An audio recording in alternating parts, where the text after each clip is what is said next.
कोई भी ऐसे का इंट्रोडक्शन, इट्स लाइक कि मेरी सारी नॉलेज मेरी कॉपी में मेरा इंट्रोडक्शन एग्जामिनर के ऊपर दे रहा है।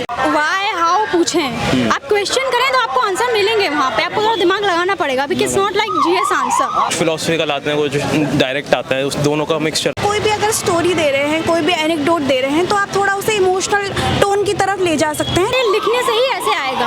आपको ब्रेनस्टॉर्मिंग करनी होगी, आपको लिखना होगा। एलिफेंट्स फाइट करता है, लेकिन जो उसका इफेक्ट हो ग्रास पे पड़ता है, तो हमने इसको थोड़ा इस तरह देखा कि जियो पॉलिटिक्स में अगर दो नेशन लड़ते हैं तो तीसरा नेशन को लॉस होता है। फिलोसफिकल पूछते हैं और उसमें वो आपसे एक्सपेक्ट करते हैं कि आप उनको फिलोसफी भी दिखाओ, आप उनको जीएस भी दिखाओ। आई जस्ट स्कोर 60 क्वेश्चन मैंने मार्क किए थे एंड पूरा टाइम खत्म हो गया। सिर्फ ऐसा नहीं है कि आपका ऐसे पूरा जीएस टाइप बन जाएगा, पर फिलोसफी के लिए आपको एथिक्स में बहुत कुछ मिलता है। वर्ल्ड के एग्जाम्पल्स बहुत सारे मिलते हैं, वर्ल्ड हिस्ट्री के थ्रू, आईआर के। तो टाइम पे आपने कंप्लीट कर लिया? मेरा आधा घंटे पहले हो जाता है। अरे वाह, छोटी सी उम्र और बहुत छोटी सी लग भी रही है, हौसला बुलंद है और पूरी एनर्जी है इनमें। प्रेरणा शर्मा।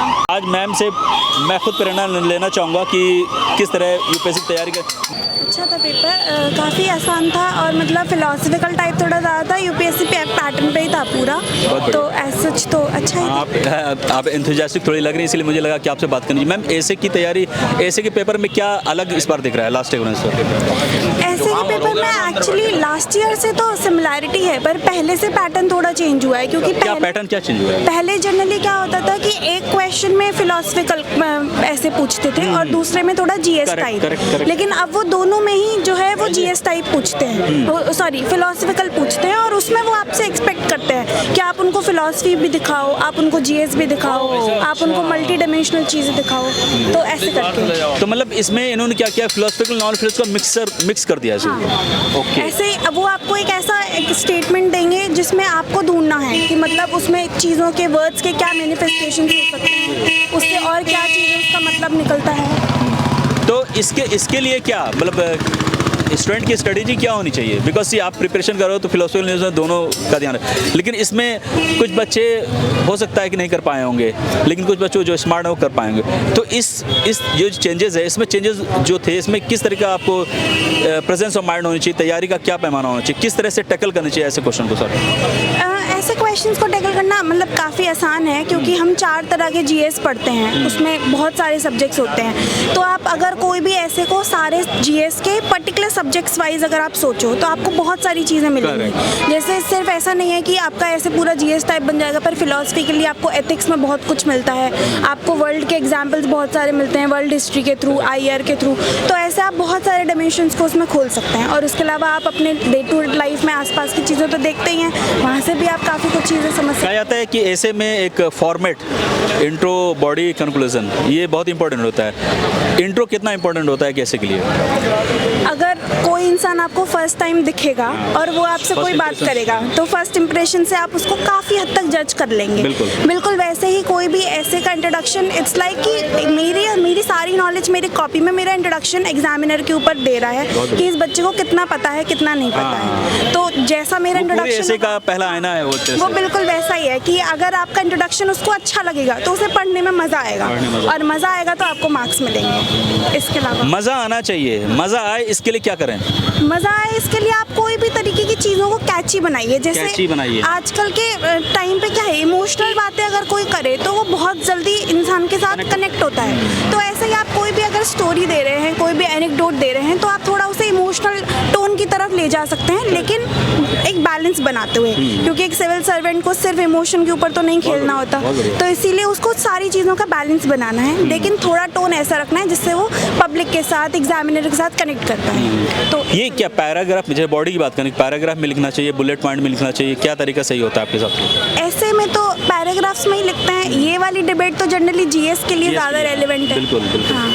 अच्छा ये बताइए, जैसे कहते हैं कि ग्राफिक्स भी डाल देनी चाहिए, कुछ चार्ट और इस तरह के जो है इंडेक्स वगैरह भी बना देने चाहिए, थोड़ा कैची लगे, जैसे आपने कैची वर्ड, इसको कैसे देखती हैं? लॉजिकल होने चाहिए। सर अगेन ये सारी चीज़ें ना जीएस में बहुत रेलेवेंट है, ऐसे में तो आप सिर्फ उनको बताइए, अपने थॉट्स को एक्सप्रेस कीजिए, उसे सब्सटैंशिएट कीजिए, ये सब चीज़ें रहती हैं। जो भी डायग्राम्स हो गए, मैप्स हो गए, जो भी ग्राफिक्स हो गए, वो सब जीएस में बहुत इंपॉर्टेंट है, क्योंकि अगेन वो चीज़ों को सुंदर बनाते हैं और एक अच्छा तरीका है अपने पॉइंट्स को जो है आगे रिप्रेजेंट करने का। आपने कौन से क्वेश्चन दो सॉल्व मतलब अटेम्प्ट किए थे? मैंने दोनों पेपर के क्वेश्चन नंबर जो लास्ट पॉइंट्स था वो यूज़ किया था। फर्स्ट में था कि when elephant fights the grass, Elephant fights. हाँ, when two elephant fights the grass is always get trampled. तो एक वो ऐसे था, और दूसरा था a good leader is one who follows his followers.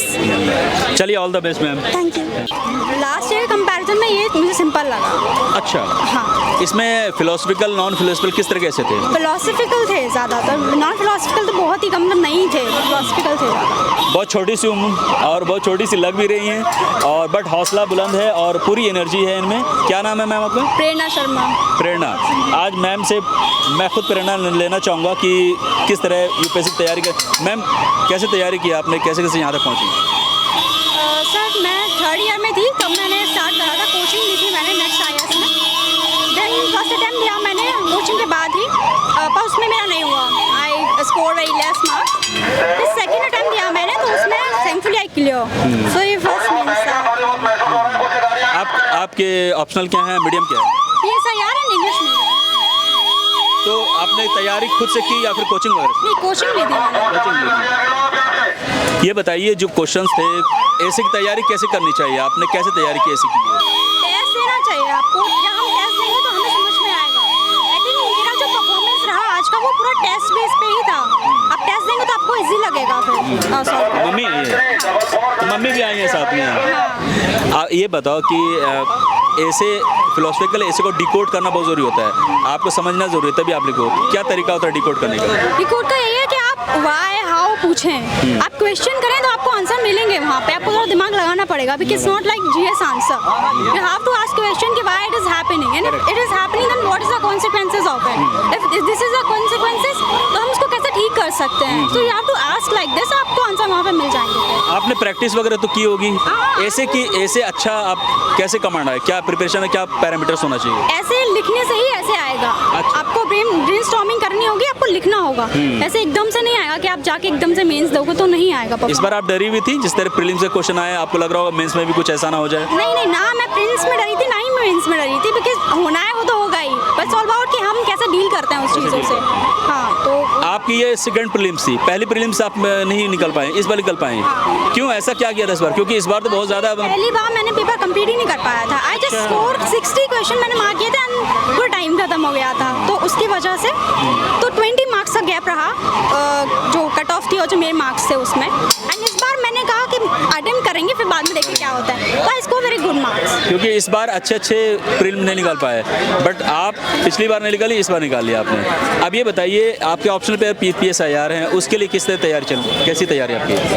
Personally कि मेरा फर्स्ट मेन से तो मैंने ऑप्शन पर उतना ध्यान नहीं दे पाया है, बट हमको सबको देना चाहिए ऑब्वियसली। बट PSIR इतना वास्ट है कि हमें बहुत टाइम लगता है। फर्स्ट अटेम्प्ट है, मुझे लगता है कि मुझे थोड़ा टाइम देना चाहिए PSIR।